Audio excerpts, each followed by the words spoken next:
How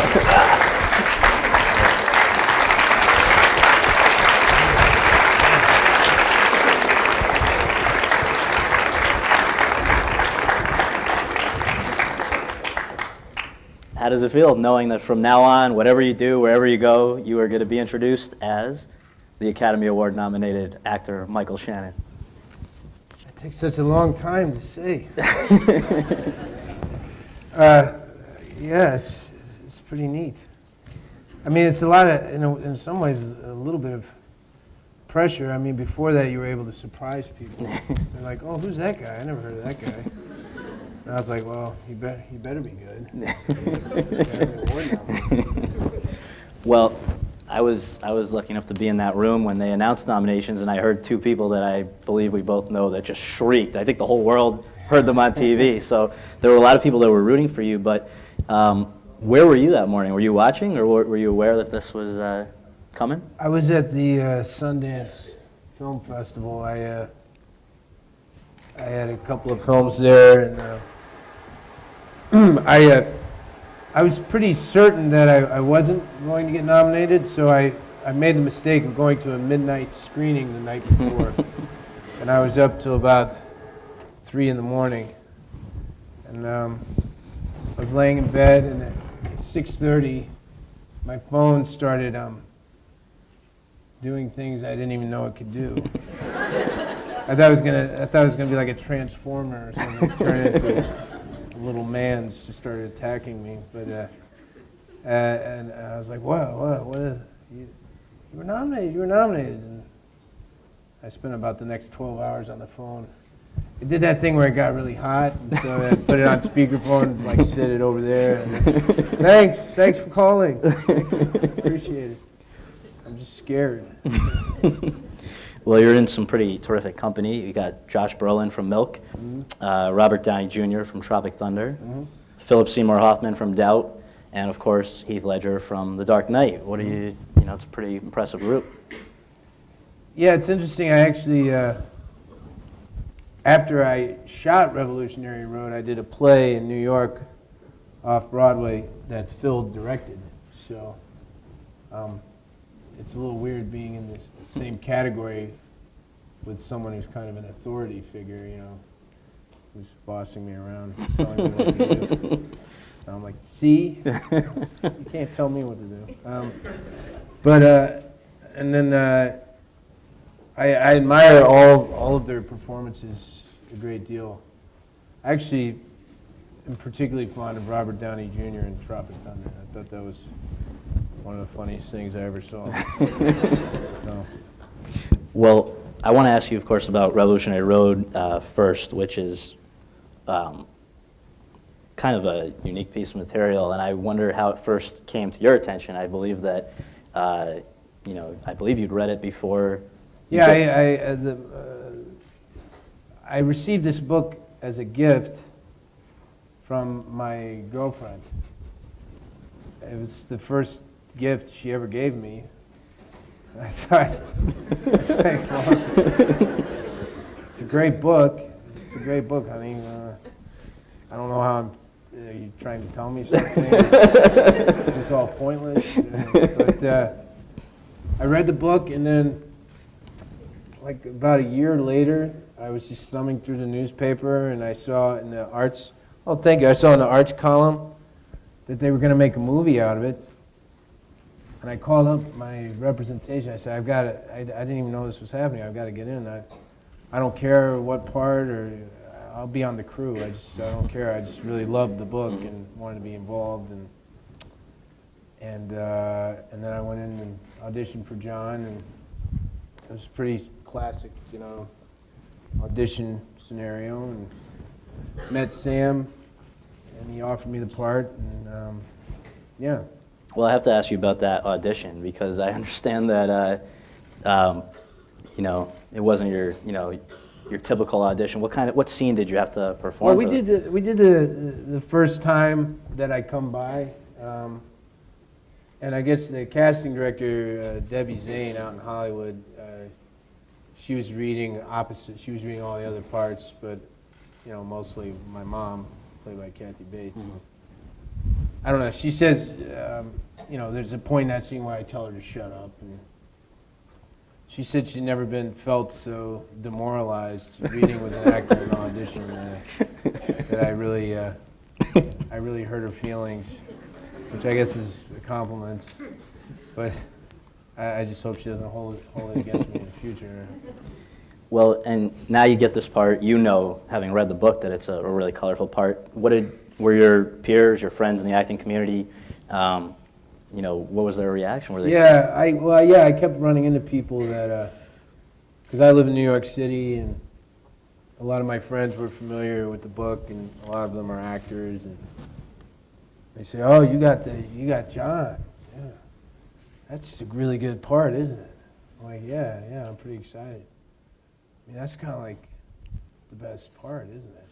And I'm like, "Yeah, it's a good part." I mean, that's a big responsibility, isn't it? I'm like, all right, shut up already. Yeah, I got it. It's a good part. I'll do the best I can, you know. I know you wish it was you, but it's not. It's me. Sorry. I'm not going to give you the part. It's fine. So. And, all right, so now you've got the part. I don't know how far in advance, you know, before shooting began that was, but what kind of work were you able to do, or, you know, observations or whatever were you able to make before starting filming? Well, I mean, if I was going to be really honest about it, I think I'd say ultimately all the work you really need to do is just to read the book. I mean, I don't know how many people have read the book, but it really is one of the finest books I've ever read, and the way that Yates describes the character, he's so completely fleshed out. There's not really any, you know, a lot of times if you just get a script that's not based on a book, you have to do a lot of imagining about, you know, the circumstances of your character, where did they come from, how they get to be where they are, and the book kind of took care of all of that. But I still felt very like I needed to take it very seriously and prepare. So, you know, he's a mathematician. I thought I should study math, so I went to the bookstore and to the math section.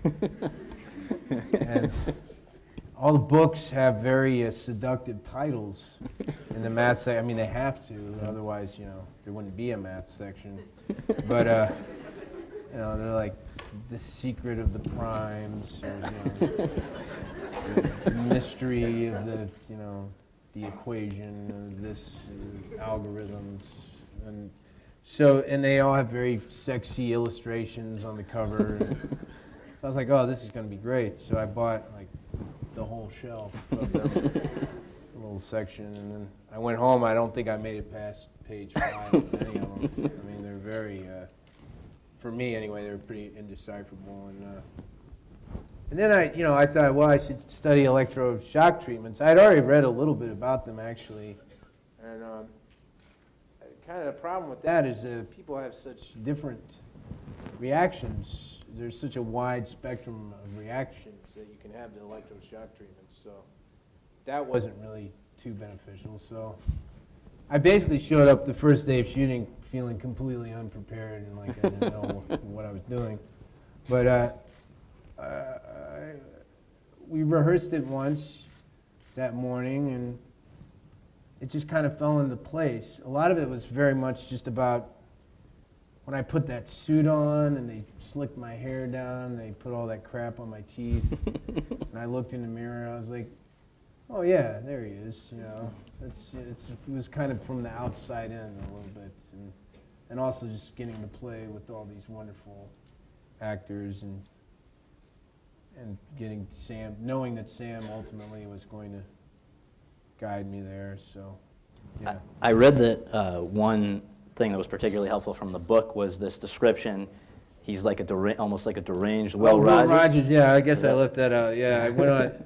There's something kind of ironic about researching Will Rogers online, because they said he's like Will Rogers. So I went and I got all this footage of Will Rogers from these archives and started watching that, and that made sense to me.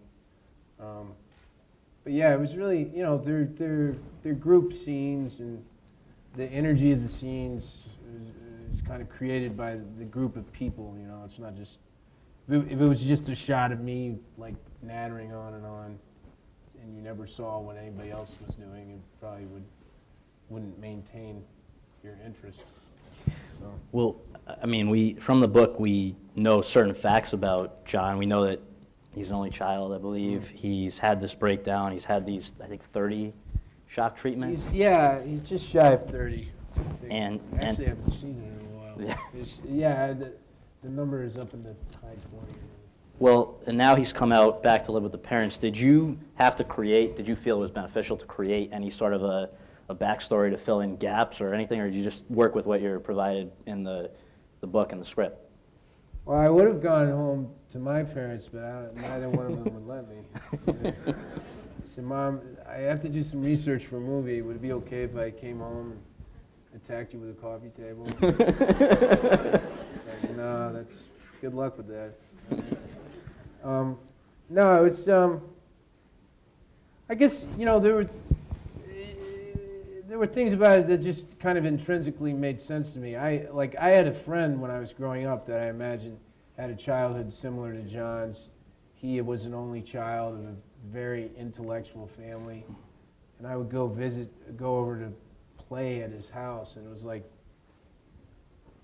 a very cold environment, and I would sit and have dinner with his parents and him, and they wouldn't really say much to each other, and sometimes it felt like they didn't even really know each other very well, and I kind of thought about him in terms of John's childhood.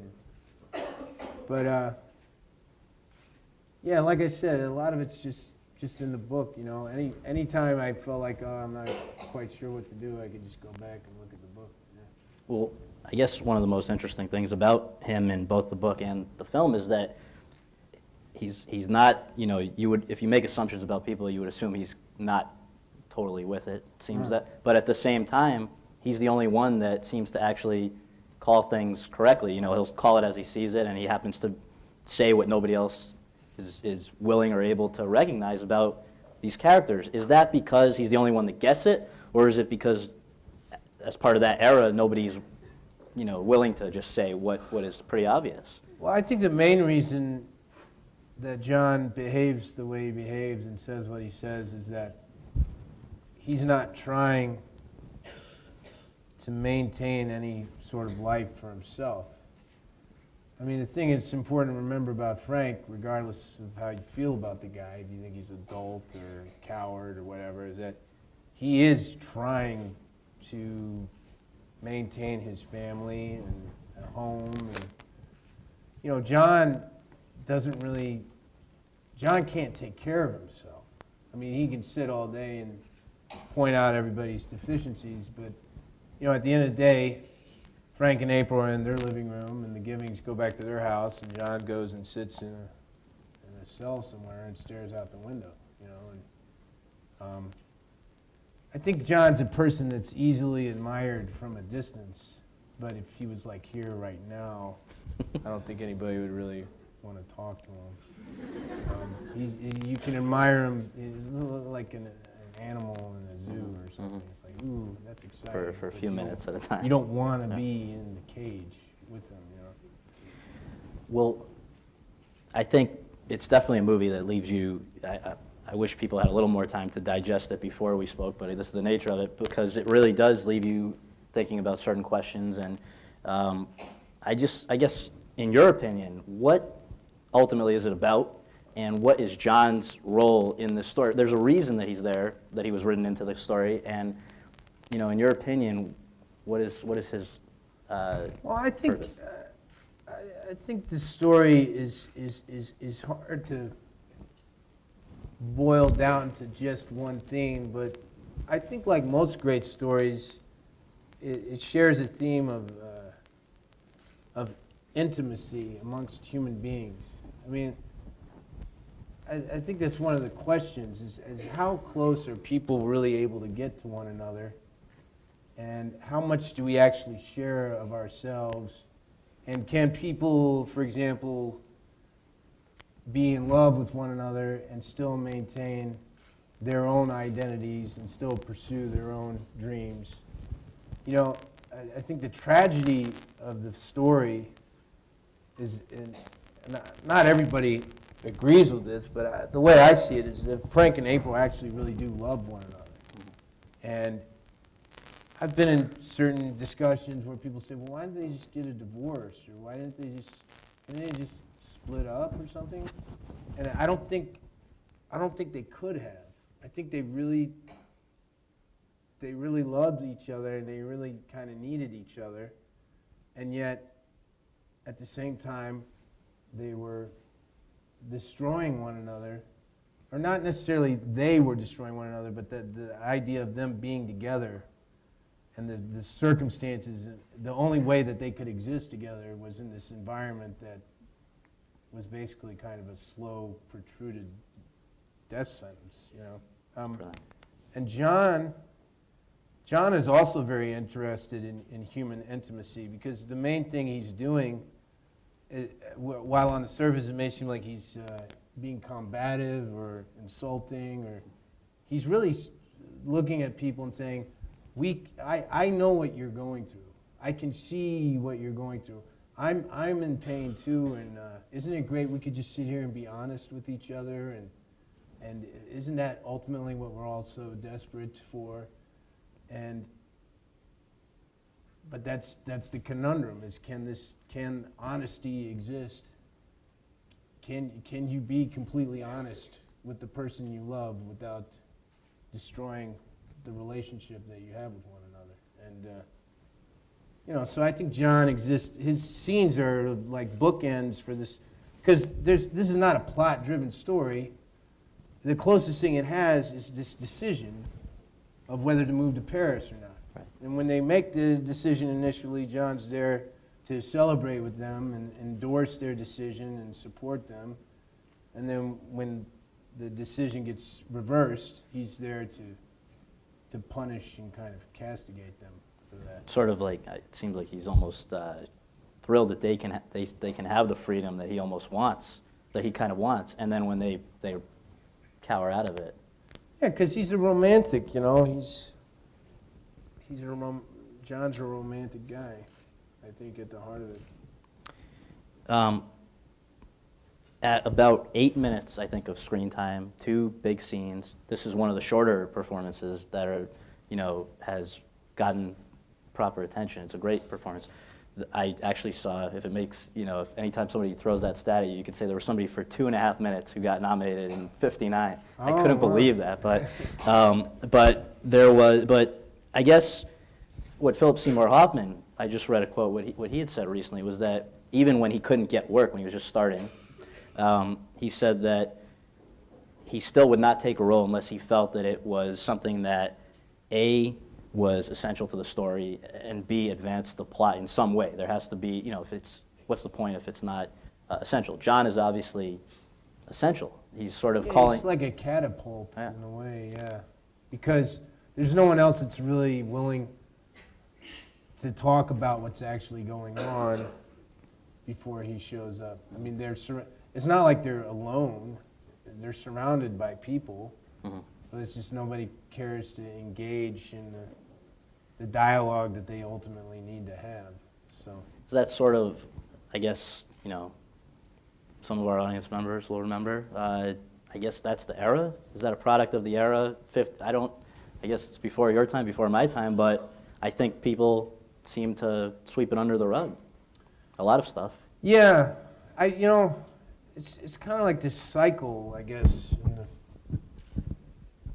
I mean, it may not be as easy to compartmentalize as what I'm about to say, but it seems like kind of a 30-year cycle, like a decade of repression, encapsulation, and a decade of revolt and exploding all of that, and then a decade of kind of excess and misguided frivolity, and then it leads you into some sort of catastrophe that brings you back to being scared. 80s, 90s. Yeah, but that's, you know, as much as that's a sociological or historical thing, it's also just a personal thing in life, I think. You know, when Frank and April meet each other, they're in that era of self-discovery and self-indulgence, really. I mean, they're just the act of them getting together at all is very kind of indulgent on both their parts. It's like, this feels good. Yeah. I love this. And then, but that can never really doesn't really seem to last. I don't know. Well, I heard a funny comment that you had made once, which was that you got really, revved up about, I think it was the second scene that you were in, and then you see them setting up the cameras, and you realize that even though you're doing the dialogue, you kind of blurt out. Is that right? Oh, that shot, yeah. No, Sam wasn't. It wasn't like he wasn't trying to keep it a secret from me. He was very direct to Roger about it. He's like, I think we'll start it like this and then do that. And Sam and Roger are both like very reasonable, sensible, quiet. They don't, not excitable people. It's kind of like they're writing a paper together or something. You don't think they're making a movie. But, and so, yeah, I heard that. I was like, oh, really? That's interesting. I guess you must think I'm overacting or something. I don't know. It needs to be out of focus or else it'll be embarrassing. But when I saw the shot, it totally made sense. It actually makes, I think it's more impactful the way it is. So, I mean, I think Sam made all the right choices, and I think there are a lot of shots in the film that are, it's like a museum. They could be just, you could just throw them up on a wall. I mean, I just think Roger's one of the best cinematographers working today. So. And on top of the people that are behind the scenes, here you are, you're working with two of the biggest movie stars in the world, Leonardo DiCaprio and Kate Winslet, and the person who they made the most successful movie of the modern era with, Titanic. With Kathy Bates. Mm-hmm. Any sense of intimidation? What was the experience of being on the set with these guys like? I don't know how many days you shot, but I had 5 shooting days. We shot the scene in the living room in 2 days, and the scene in the woods in 1 day, and the scene in the dining room 2 days. Mm-hmm. And yeah, well, they're very smart people. They realize, Kate and Leo, they're the big movie stars, but they realize that in order for their movie to be good, like everyone else has to be good too. They can't just be good and then everybody else sucks, because then it won't work. So they're very adamant about making people feel comfortable around them. They're very approachable. And they're both just genuinely kind people. Very grounded people. And it was really, everybody on that set was united by their passion for the book and just wanting to make the best possible version. It was a very intimidating task for them to make a film of this book. It's not a very widely renowned book, but the people that do know of it are pretty fanatical about it. And if it everybody knew it was going to be highly scrutinized, and it was a real, that was, I think, the most intimidating thing, actually, because this film didn't happen for a long, long time, and there were a lot of people that wanted to do it, and the estate was very selective about it and said, no, you can't do it, you won't do it right. So that was probably the most intimidating factor. I remember reading, I think it did make when Time Magazine did their 100 Best of Everything at the end of the century, it was one of the top 100 books of the 20th century. Yeah. It was, but if there is a blooper reel for Revolutionary Road, is there anything perhaps involving drool that might make the cut? Well, yeah, there's this shot when I lean over Leo's character during the final kind of confrontation, right before he loses it. I'm leaning over his face. Every time I see that shot, it reminds me of Alien. I'm like, oh, I look like the alien. Like you think a smaller version of my head's going to pop out of my mouth and bite him on the face. But, yeah, we did that. We did that probably about 20 times. And I think, like, take 15 or something, I drooled. I drooled on him. A string of drool On came Leonardo out of my DiCaprio, mouth. yeah. And it landed on his, pretty near his crotch, I think. And I thought that I might be in for a rude awakening after that, but he didn't bat an eye. There was actually something that happened that was even worse, is that it was his, the thing is, like, we did these scenes a lot. Not only each individual setup, but Sam had a lot of different setups he wanted to do, a lot of different angles, and 2 shots, and mediums, and close-ups, and all this. And a lot of times, Leo's coverage, his close-up would be like one of the last shots, which is almost unheard of. Usually, the movie star gets kind of priority, but this was a close-up on Leo of him when he gets up from the table. He finally can't take it anymore. He's screaming at me. So we're all off camera. It's just big right on Leo's face. And we're doing this like, 15 times or something. And it was towards the end of the day. And like the 12th take or something, right before he gets up, I'm saying something, and then Kathy's supposed to say, "Now, John, stop it now, John." And so I'm yelling at him, and I'm saying, "You blah blah blah," and then there's this pause, and he's looking at me, I'm looking at him, and we're like, "Kathy, is she paying attention? Did she stop listening? I don't know. She is a little older than us. Maybe I should just go ahead and say the next thing." And right as I'm about to say something, she goes, now, Paul, you stop it now." And I'm looking dead, and Leo's ready to keep going, and I just fucking laughed. I burst out laughing.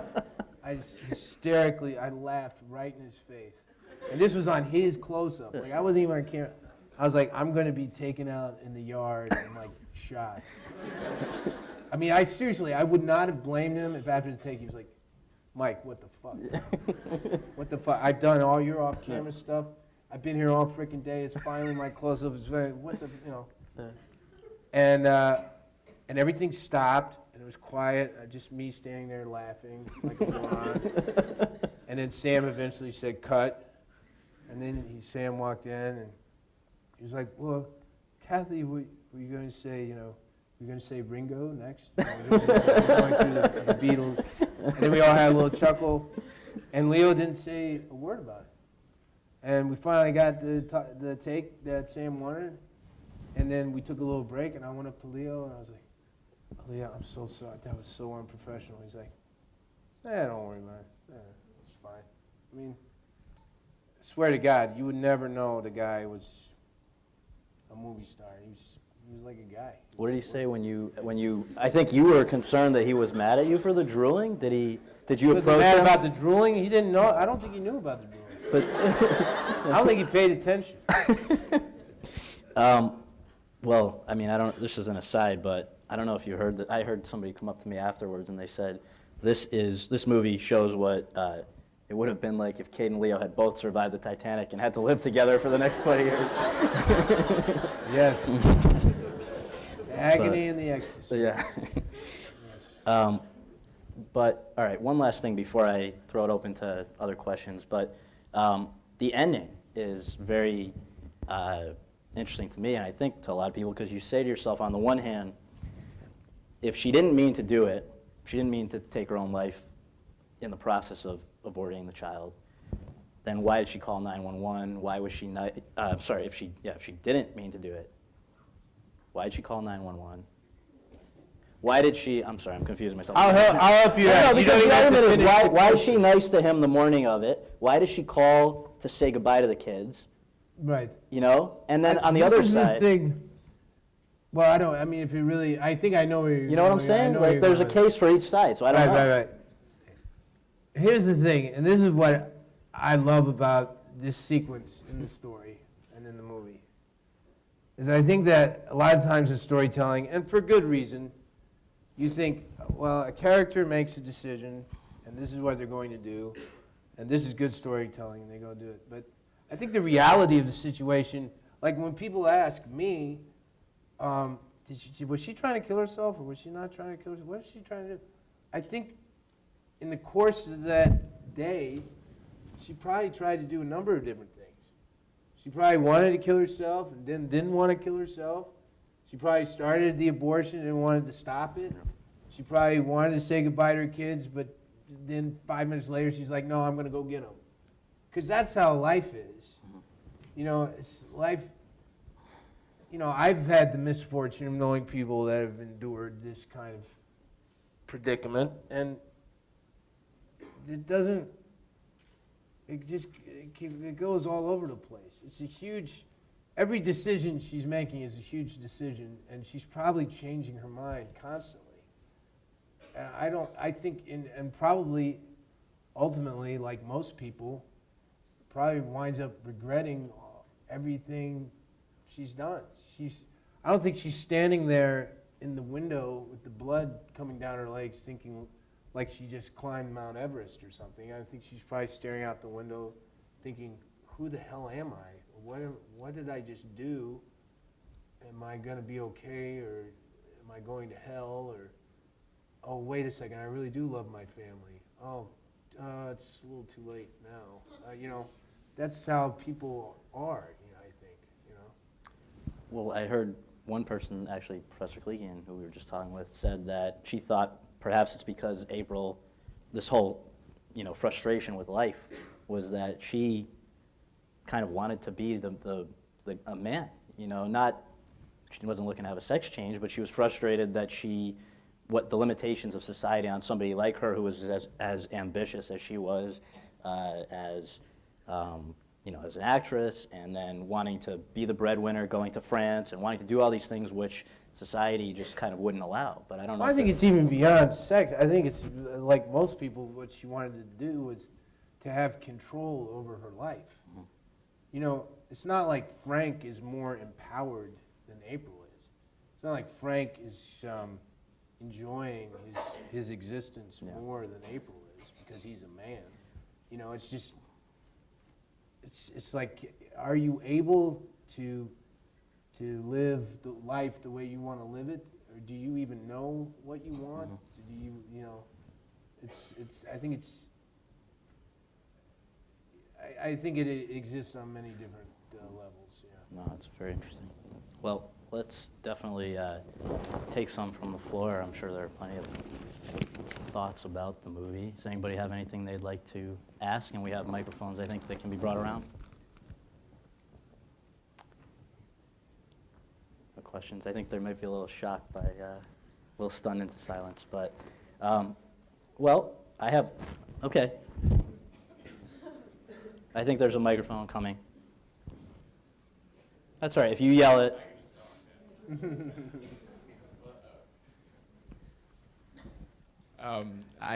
Thank you for coming, first of all. No problem. I know Sam Mendes was a theater director, I think, before he became a film director. Yes. Was it different in any way working with him from any other directors you've worked with?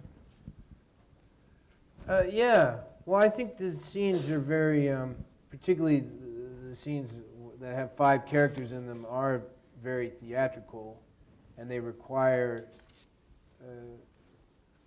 blocking and a very intricate structure that it's interesting. A lot of times in movies you either see like 2 people going at it, or like huge crowd scenes, like hundreds of people and someone standing making a speech or something. But it's very rare that you see like a 5-character scene like that, and I think that really plays to his strengths as a theater director. He did something that I had never had any director do. He took notes, like he wrote them down. I'd had this in the theater all the time. Theater directors write notes, but I'd never worked with a movie director who did that. After one take, he literally had like 8 notes, and he wrote them down. And he's like, if I tell you all these, do you think you can remember them? And I said, well, what are they? And he told them all to me, and he's like, you remember them? And I'm like, no. Tell me again.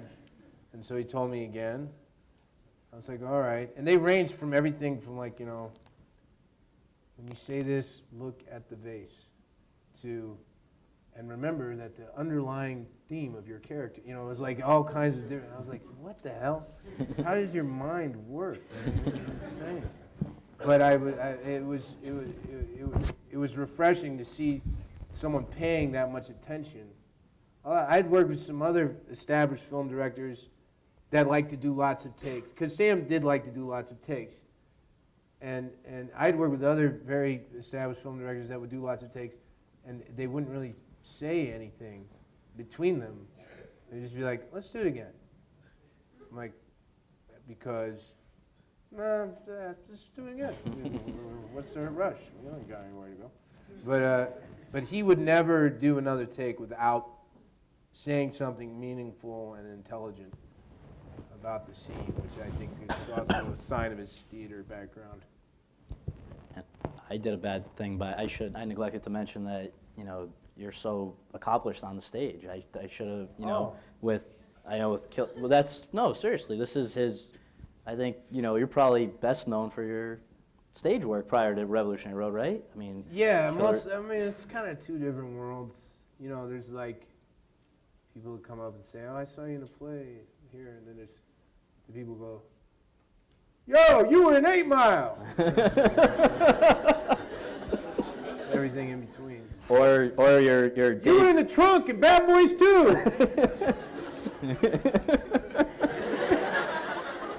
I think your favorite probably is your debut role was what? In film? Oh, Groundhog Day, yeah. You remember there's a correct me if I'm wrong, WrestleMania. the guy who gets WrestleMania tickets from Bill Murray, WrestleMania, newlywed. I got married to a woman who came up to about my belly button. A little blonde woman, Lyndon Walsh. Yeah, that was fun. That was 92, I think. That was when I got my SAG card. Yeah. Wow. Yeah. Sorry, Are you concerned about the buzz surrounding Heath Ledger's nomination, how that's going to affect the voting process? No. I mean, I think as with anything in the public life, when somebody does something that, let's face it, was very dangerous, you would hope that, the whole thing, I hope he's not in a position where he's looked at as a role model, because I don't think people should do what he did, even if it was an accident. But that's totally separate. It's just the work. These nominations, they're not about like best actor forever. It's just you did this performance in this movie, and that was good. Like my next movie, I could be in and be terrible, and you could all be saying what happened. So it's like it's just this particular thing, and what he did in The Dark Knight is really incredible and deserves to be acknowledged, I think. But as it's hard to tell how how seriously does the general public take it? If he wins, does that mean people are like, oh, I should go out and take pills or something? I don't know. I don't know how that works. Do you have a question over here? No? Back here, sorry. Hello? Hello. Well, first of all, sort of a two-part question. Do you think John is a comedic role? There's a lot of sort of nervous laughter surrounding him.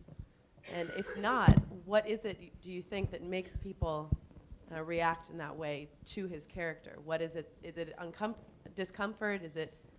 Does he have the comedic timing in the story? What is it that gives him that? Well, yeah, I think he says a lot of very, very, very funny things. When I read the book, his scenes made me laugh out loud, which is very rare for me reading a book to laugh when I'm reading it.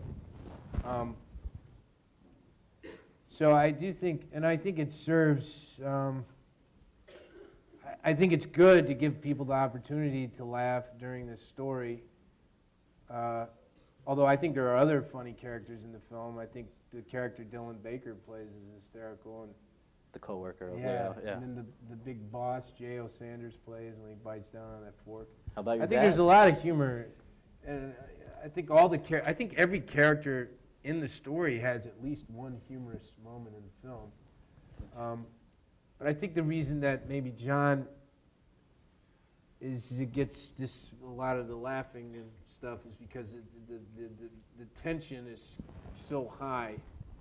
It's gotten so ratcheted up that it's just good to blow off some steam. I mean, I don't really know how to play comedy versus drama, or it wasn't like I was trying to crack anybody up or anything. I mean, my point of view is that John's actually like a really sad, pathetic human being and very lonely, but a lot of comedians are very sad, pathetic, lonely people. So, I mean, by their own admission, I'm not telling secrets.